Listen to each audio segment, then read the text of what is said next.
আমরা আজকে দুঃখ লাগে বিষয়টা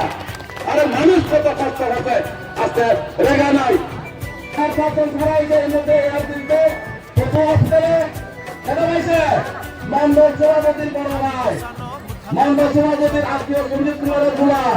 আরো একজন আছে এমএলএর কাকার তো বোন করছি আমরা আজকে দুঃখ লাগে বিষয়টা আরে মানুষ কত কষ্ট হবে আজকে রেগা নাই করে আর কোন টুপ্প করে শুনছে এটাকে ডাইরেক্ট বিজেপির পার্টির মতন বাচ্চা পার্টি না শুধু মিশা কথা হইয়া করে করে আর কোন টুপ্প করে শুনছে এটাকে ডাইরেক্ট বিজেপির পার্টির মতন বাচ্চা পার্টি না শুধু মিশা কথা হইয়া করে